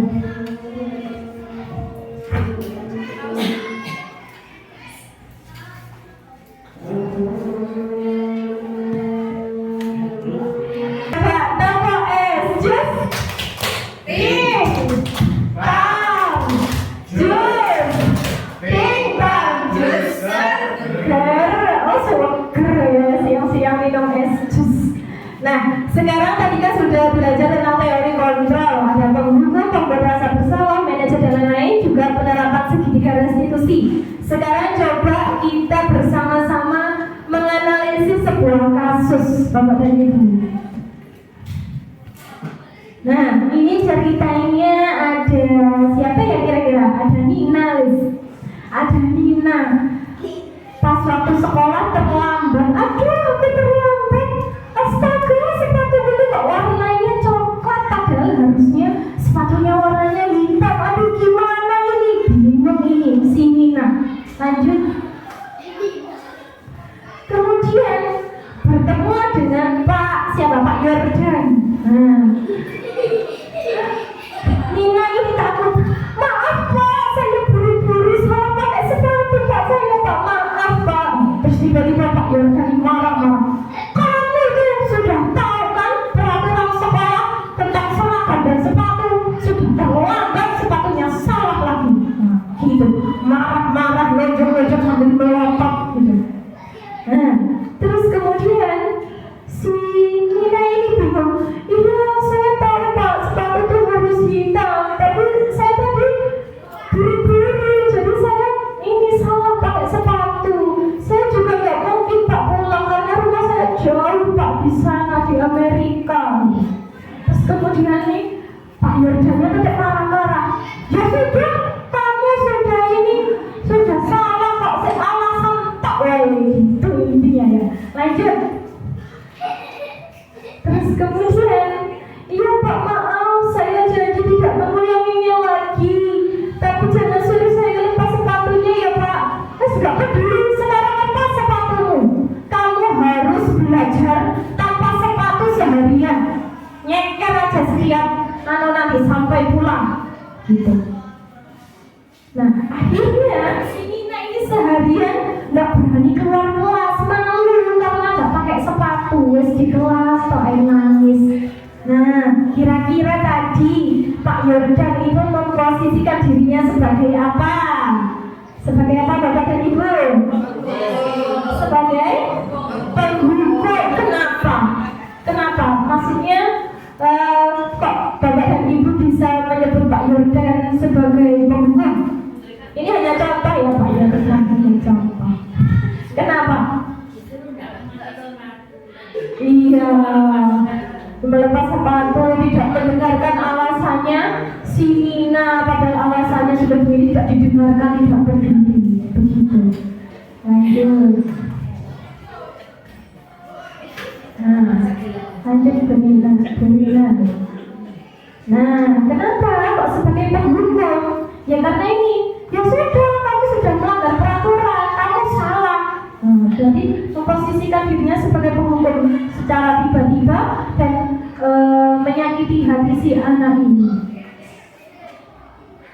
Terus agar pembelajaran berhasil, beliau juga hanya memutuskan satu belah pihak, hanya percaya pada satu cara yang menurutnya benar. Menurut Pak Yordan itu dia nggak pakai sepatu itu menurutnya benar, dan anak ini kapok dan besok nggak dibangun. Itu meyakini bahwa hanya itu satu-satu caranya yang benar. Itu adalah indikator memposisikan dirinya sebagai penghukum. Oke, lanjut. Nah, kira-kira jika Bapak dan Ibu memposisikan diri sebagai Pak Yordan, kira-kira apa yang Bapak Ibu lakukan jika menemukan murid yang terlambat, sepatunya salah pula? Ayo, kira-kira bagaimana? Apa yang dilakukan sebaiknya? Mendengarkan alasannya si anak, terus kemudian memberi kesempatan. Iya, oke, lanjut. Burina, kita lihat. Nah, mungkin tadi kan si Nina datang langsung dimarahi. Mungkin sebagai manajer kita bisa mengajak murid ini berbicara empat mata. Nanti kan biasanya kalau murid dimarahi, murid-murid yang lain didolongi, ada persoalan apa sih? Pasti kan si murid ini malu ya dimarahi, dilihat banyak orang. Bisa diajak berbicara empat mata seperti itu. Kemudian, menanyakan keterlambatan dan ketidaksesuaian sepatu yang dikenakan tanpa menyalahkannya, karena setiap manusia pasti pernah berbuat kesalahan. Baik Sabrina, ini kira-kira kamu bisa menjelaskan tidak alasannya, gitu dan lain-lain. Lanjut. Nah, kemudian memberikan kesempatan kepada Nina untuk menyampaikan alasannya. Alasannya kenapa? Nah, seperti itu. Terus kemudian si Pak Yordan ini bisa bilang, ya baik, membuat kesalahan hal yang wajar, tapi bukannya kita juga harus memperbaiki kesalahan kita. Nah, seperti itu. Next. Terus kemudian selanjutnya adalah menanyakan keyakinan. Tadi kan tahap yang ketiga, menanyakan keyakinan. Kira-kira sesuai tidak ini tentang keyakinan kelas yang kamu yakini? Nah, seperti itu. Itu saat memposisikan dirinya sebagai manajer. Oke, next. Nah, kemudian juga memberikan kesempatan kepada Nina untuk cari solusi atas permasalahannya tersebut. Kira-kira bagaimana ya besok agar tidak terulang lagi? Mungkin si Nina bisa menjawab, saya akan datang lebih tepat waktu Pak, dan kemudian juga tidak terburu-buru agar tidak salah memakai sepatu. Begitu. Next lagi. Nah, sekarang coba kasus yang kedua. Nah, ini kisahnya ada dua anak yang berkelahi. Kemudian ada salah seorang guru yang melihat terus melerai dua anak itu. Kemudian si dua anak ini diajak ke ruangan kepala sekolah. Next. Nah, ini ibu kepala sekolahnya. Ini bilang seperti ini. Misal namanya Dino. Dino, sepertinya kamu sedang marah sekali ya. Iya Ber, ini Ber, masa tadi saya perayaan bal misal rebutan bola sampai saya ditarik ini kancing baju saya sampai copot 3 Bu. Saya masuk angin, gimana ini Bu? Nah, marah-marah itu tetap didengarkan saja oleh ibu kepala sekolah. Kemudian si ibu kepala sekolah ini bilang, gak apa-apa, ini kalau berbuat salah adalah hal yang wajar. Mempertahankan diri juga termasuk hal yang penting. Tapi kira-kira ada cara yang lebih efektif tidak selain berkelahi? Nah, seperti itu. Kemudian lanjut. Kemudian ceritanya, apakah kamu sudah sepakat dengan keyakinan kelas yang ada ada di sekolah kita. Iya Bu, di sekolah ini kan kita harus rukun ya Bu, keyakinannya nggak boleh berkelahi. Iya betul, hebat sekali kamu.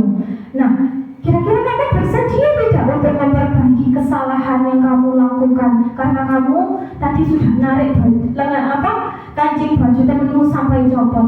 Iya Bu, saya bersedia Bu. Lanjut. Kemudian, kira-kira apa yang bisa kamu lakukan untuk memperbaiki kesalahanmu ini? Ini Bu, apa bajunya saya lem aja ya Bu, biar nanti tidak copot, biar teman saya tidak masuk angin. Ya tidak bisa kancing baju dilem. Bagaimana kalau dijahit? Ibunya seperti itu. Dijahit Bu, saya nggak bisa menjahit. Gimana caranya jahit? Lanjut. Kemudian ada nanti pas waktu istirahat kamu belajar di Pak Dwi itu ahli menjahit ya. Nanti kamu belajar di sana. Oh iya Bu, oke Bu, saya mau Bu. Gitu. Lanjut.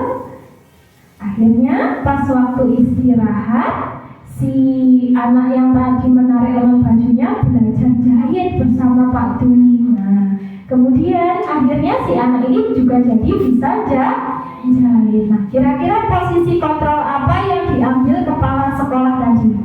Apakah sebagai penghukum, pembuat rasa bersalah, atau pemantau, atau apa? Atau manajer? Sebagai apa kira-kira? Sebagai manajer. Betul sekali. Dengan begitu, si anak tadi juga bisa memperbaiki kesalahannya, juga bisa meminta maaf dengan temannya, dan juga dia juga bisa sambil bonus dapat belajar jahit seperti itu. Baik, Bapak dan Ibu, mungkin ini bisa ada video tentang saya menerapkan segitiga restitusi yang sudah saya terapkan di kelas-kelas. Iya.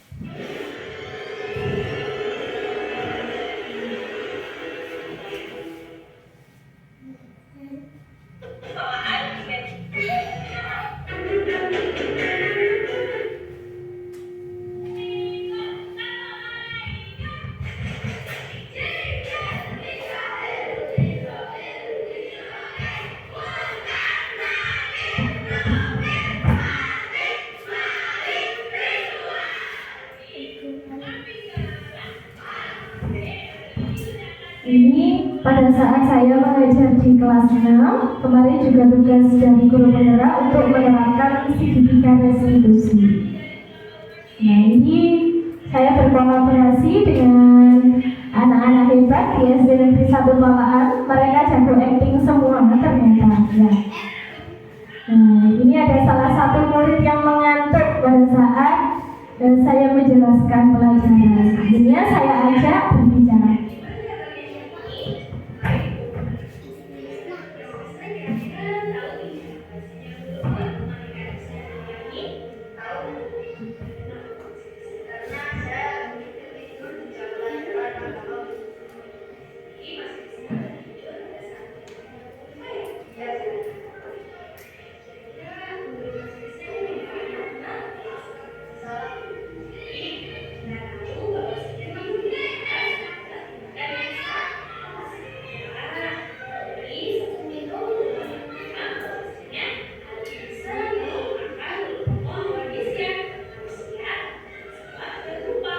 Ini langkah yang pertama, bahwasanya setiap manusia juga bisa melakukan kesalahan, menstabilkan integritas.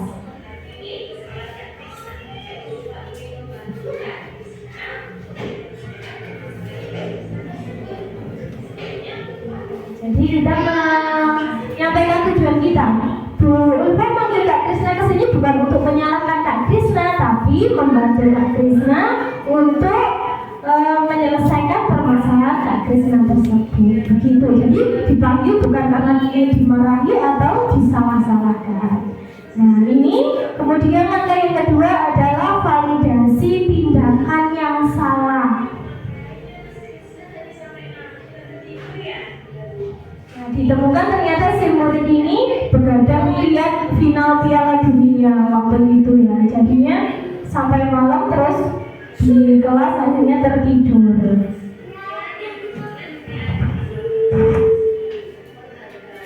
Kemudian ini langkah yang terakhir adalah menanyakan keyakinan.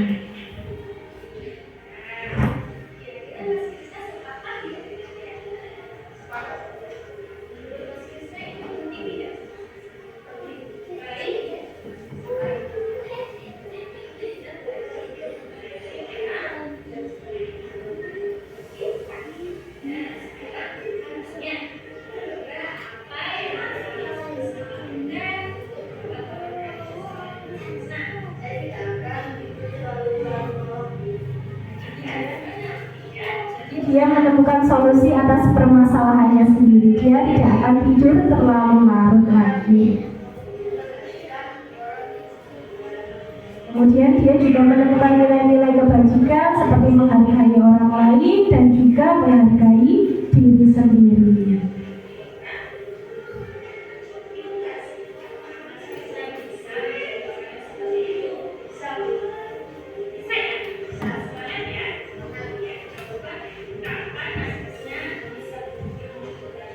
Kita juga bisa bertanya, apakah bisa nanti selanjutnya menjadi orang yang bisa menghargai orang lain dan diri sendiri? Bisa, Bu. Kira-kira kapan mulainya menjadi orang seperti itu? Mulai sekarang, Bu. Oh, sekarang. Jadi kita menyemangati anak itu untuk bisa berubah lagi lebih baik.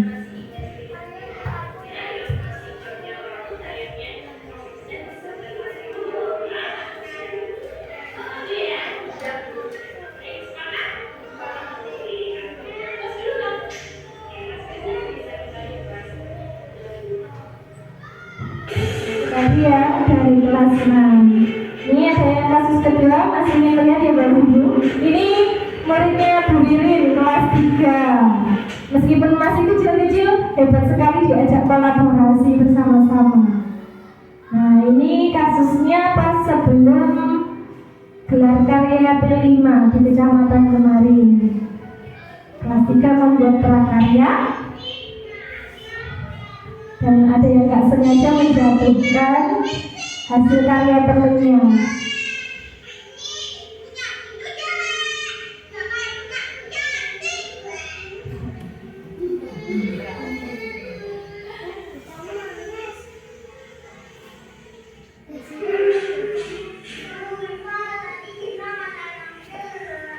Jadi ada satu anak yang mengadu pada saya, katanya habis dikatain jelek sama temennya gitu.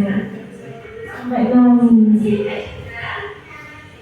Ini sedangkan ini Kak Citra sebagai orang yang berbuat kesalahan.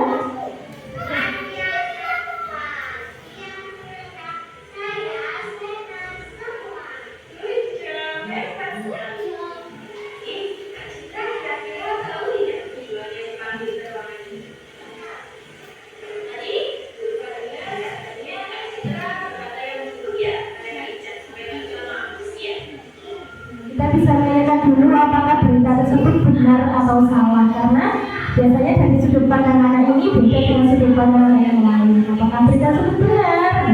Jadi bisa ditanyakan ke anak yang berbuat kesalahan. Kita tidak langsung menyalahkan, tapi kita menstabilkan identitas dulu. Kita bilang bahwa kesalahan adalah hal yang wajar, bahkan Bu Ulfa sendiri juga pernah melakukan kesalahan dan lain-lain.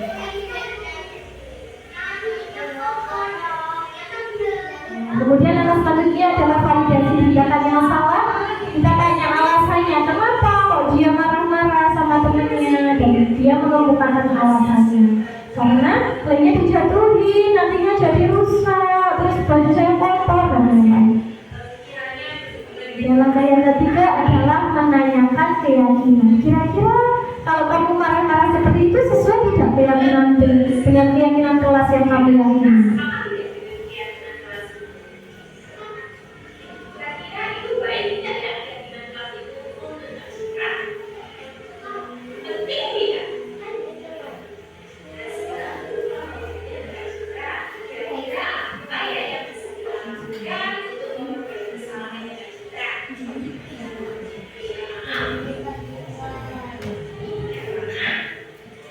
Nah, dia menemukan sendiri kira-kira apa ya yang bisa dilakukan untuk memperbaiki kesalahan adalah dengan meminta maaf dengan teman. Begitu. Jadi inilah langkah-langkah segitiga restitusi. Jadi seorang guru memposisikan dirinya sebagai manajer, bagaimana seorang anak bisa berubah lebih baik agar dia lebih mandiri dan juga bertanggung jawab dan juga timbul dari dirinya sendiri. Nah, ini responnya anak-anak setelah mendapatkan restitusi.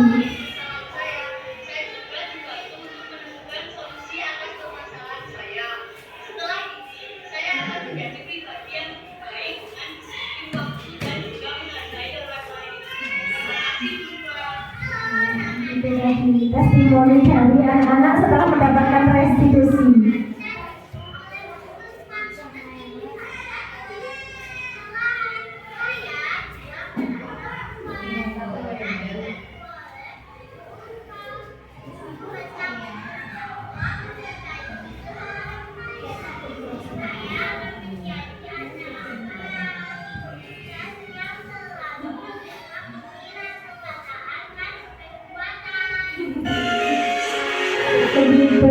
Itu tadi penerapan segitiga restitusi yang sudah saya lakukan. Mungkin setelah ini Bapak dan Ibu bisa praktek di kelas-kelas. Tadi kan Bu Rina praktek membuat keyakinan kelas, kemudian Pak Azam praktek bagaimana anak-anak motivasi intrinsipnya ditumbuhkan, kemudian disiplin positif. Nah, kemudian ini juga mungkin nanti bisa Bapak dan Ibu mempraktekkan dirinya sebagai manajer, mungkin yang sebelum-sebelumnya memposisikan dirinya sebagai penghukum, pemantau, pembuat rasa bersalah dan lain-lain, bisa menyeting atau berubah lebih baik untuk menjadi memposisikan dirinya sebagai manajer. Saya pun juga masih belajar Bapak dan Ibu, kadang-kadang saya juga masih kadang lepas kontrol gitu ya. Jadi kita sama-sama belajar di sini agar menjadi pendidik yang lebih baik lagi, agar tercipta anak-anak yang selamat dan bahagia. Karena tujuan utama pendidikan adalah agar anak-anak mewujudkan anak-anak selamat dan bahagia setinggi-tingginya. Mungkin itu tadi yang bisa kami sampaikan. Mungkin dari ke-6 poin tadi, apakah ada yang perlu ditanyakan atau mungkin Bapak dan Ibu ada yang curhat? Menurut saya begini Bu, menurut saya begini Pak, mungkin gitu, mungkin bisa, monggo. Ada yang ingin bertanya atau ingin curhat? Iya Bu Ari, silahkan. Nanti bisa dijawab bersama. Terima kasih. Terima kasih saya sampaikan kepada Ibu Marto Bulpa. Di sini saya tidak akan bertanya, cuma hanya menyampaikan apa yang sudah pernah saya laksanakan, yaitu tentang usaha yang sudah Bu Ulfa sampaikan di tahap restitusi. Itu menurut saya sangat benar sekali. Secara tidak sengaja ini saya sebagai guru kelas 5, wali kelas 5 itu saya sudah mengalami Bu Ulfa, yaitu hijab. Pada awal tahun pembelajaran baru dulu itu anaknya sering datang ke sekolah itu terlambat. Lah saya tanyakan kepada anak-anak itu, ternyata kebiasaan itu sudah sering sekali terjadi di kelas sebelumnya. Nah, di situ saya itu secara perlahan dan bertahap itu bertanya langsung kepada anaknya. Tapi pada waktu itu sesuai dengan pemaparan Bu Ulfa kan sebaiknya 4 mata ya. Tapi pada waktu itu saya berada di kelas, menanyakannya berada di kelas. Secara langsung saya tanyakan kepada anaknya, kenapa kok sering terlambat sekolah? Nah, di situ anaknya menjawab, iya Bu, karena di rumah saya masih ngurusi adik. Jadi dia itu ternyata di rumah itu tugasnya pagi sebelum berangkat ke sekolah itu ngomong adiknya dulu. Soalnya memang adik itu secara bahasa Jawanya lulutnya sama Rizal. Dari situ saya memberikan arahan, ya nggak apa-apa. Kalau memang Mas Rizal belum bisa berangkat pagi,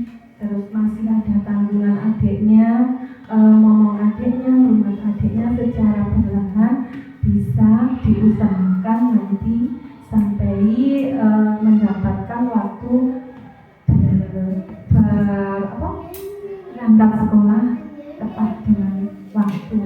Terus begitu beberapa hari kemudian itu masih terus begitu Bu Ulfa. Tapi sampai pada akhirnya sampai sekarang itu sudah bisa datang ke sekolah dengan tepat waktu meskipun sesekali masih juga terlambat. Tapi dari situ paling tidak anak tersebut memang sudah bisa mau berusaha.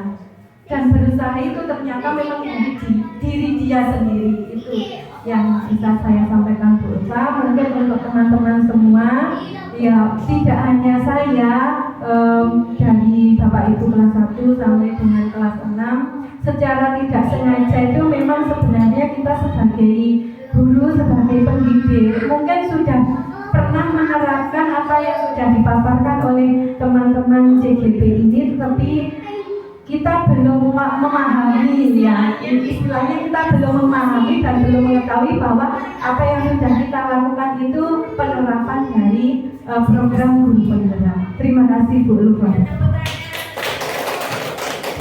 Luar biasa sekali memunculkan ini ya, motivasi intrinsik dari Risa gitu. Mungkin ada Bapak Ibu yang lain atau nanti mungkin bisa prakteknya nggak cuma temuin, bisa dengan teman atau dengan pasangan, nanti bisa direstitusi pasangannya di rumah atau dengan anaknya yang di rumah juga bisa ya. Ribet belum dicoba ya. Mungkin bisa nanti dengan anaknya di rumah pas lagi marah atau apa dengan cara seperti itu. Iya, cucunya juga. Jadi tidak langsung marah-marah teriak-teriak. Coba kita posisikan diri kita sebagai manajer di sekolah, di rumah atau di mana.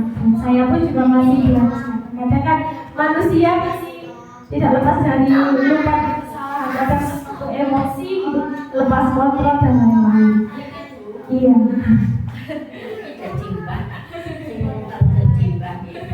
Assalamualaikum warahmatullahi wabarakatuh. Sebetulnya semua Bapak Ibu guru sudah melaksanakan, hanya porsi-porsinya. Aku melaksanakan ini masuk di mana? Sebetulnya sudah. Itu seperti saya kan sudah mbak. Saya ini buat anakku gak bisa Bu, mulai kelas SD. Seperti yang sekarang jadi guru, iku basa Jawa gak iso. Sing mulang Bu ya, Bu aku bahasa Jawa itu 5 gak apa-apa. Kamu belajar besok oleh 6, susuknya oleh 7. Saya gak pernah, karena kata-kata seorang ibu adalah doa. Jadi biarpun anaknya nakal, dia nakal Pomo anak gak iso jomo ibu-ibu karena orang tua adalah kalau kata-kata adalah sebagai doa. Masuk elek anak ganteng, masuk elek wayu, butuhku masuk apa nakal juga nakal pinter. Ya dong, seperti perjalanan perusahaan ini nanti pola yang ngono ya. Niku kita alam pinter Bu, tak alam ganteng, tak alam itulah. Jadi manajer itu bukan ada di sekolah, Bapak Ibu guru juga manajer di rumah tangga, ya, dengan anak cucu, dengan kakungnya juga begitu. Maka dari itu sudah semua saya masa kerja saya kalau di pensiun itu 38 tahun itu sakjane kaya wis tak lakoni kaya sing dekatan ibu sapa Pak Azam itu, tapi tidak tahu porsinya itu menghukum atau keyakinan. Tapi setelah itu aku masuk di keyakinan, aku masuk di hukuman. Maka dari itu kalau hukuman yang bersifat positif kita laksanakan, gitu, seperti itu. Mungkin dari saya itu sebagai mbak, ya. Jadi doa seorang ibu, seorang nenek adalah doa itu yang baik-baik, jangan sampai berkata yang tidak baik. Masa elek ya ganteng, masa bodoh ya pinter, itu, ya. Cinta niku. Assalamualaikum warahmatullahi wabarakatuh. Tepuk tangan untuk Bu Sri, luar biasa sekali. Jadi tidak boleh ya Bapak Ibu setelah ini kalau ada anak nakal dibarengi nakal, anak bodoh dibarengi bodoh, karena sesuai tadi ada teori kebutuhan dasar, pasti ada kebutuhan yang belum terpenuhi dari anak itu. Apa kira-kira kebutuhan yang diperlukan? Yuk kita cari tahu, karena kita juga belajar sebagai pendidik ya. Mungkin itu ada tambahan dari Bu Rina atau Pak Azam? Sudah cukup? Kurang lebihnya saya mohon maaf. Semoga apa yang kami sampaikan hari ini dapat berkesan dan dapat kita amalkan bersama-sama. Dan saya juga mohon maaf